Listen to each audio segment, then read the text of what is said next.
મહિલા તબીબ પર દુષ્કર્મ અને હત્યાની ઘટનાના પડઘા જામનગરમાં પણ પડ્યા છે।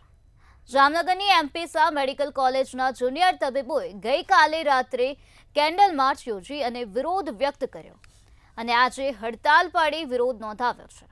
તેમજ મેડિકલ કોલેજમાં ઇમરજન્સી સિવાયની તબીબી સેવાઓ ઠપ કરવામાં આવી છે।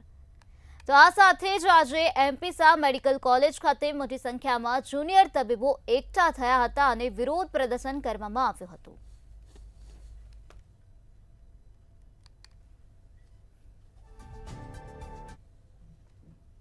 સેકન્ડ યર રેસિડન્ટ હતો, તેમનો બળાત્કાર થયેલો અને તેમનું મર્ડર થયેલું છે 9 તારીખે 9 ઓગસ્ટે અને ત્યાં હજી પણ તેમને ન્યાય મળેલો નથી અને કાલ 14 તારીખે રાતે પાછું ત્યાં 3-4 હજાર જણા લોકો ત્યાંના પબ્લિક આવી અને તે જે સ્ટ્રાઇક કરતા હતા ડોક્ટર રેસિડન્ટ ડોક્ટર એમને મારેલા છે અને ત્યાં બધું ઓપીડી અને ઇન્ડોર પેશન્ટ હતા તેમને લોકોને પણ મારેલા છે। તો એ બધાનો ન્યાય મળે હવે ત્યાંના ડોક્ટરોને, એ માટે અમે સ્ટ્રાઇક કરીએ છીએ। અમારી ડિમાન્ડ એટલી છે કે અમે આ જે વેસ્ટ બેંગોલમાં જે ક્રૂર ઘટના બની છે એની ખિલાફ એકદમ શાંતિપૂર્વક અવાજ ઉઠાવીએ છીએ અને એના જે કલ્પ્રિટ છે એ લોકોને જલ્દથી જલ્દ સજા મળવી જોઈએ બસ।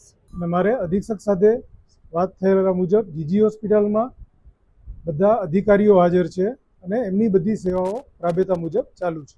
તબીબી જે રેસિડન્ટ ડૉક્ટરો છે એ લોકો માત્ર સ્ટ્રાઇક પર ગયેલા છે, જ્યારે તબીબી શિક્ષકો અને બધા અધિકારીઓ જે હોસ્પિટલના એ બધા ચાલુ છે, એમની બધી જ રાબેતા મુજબ સર્વિસ ચાલુ છે।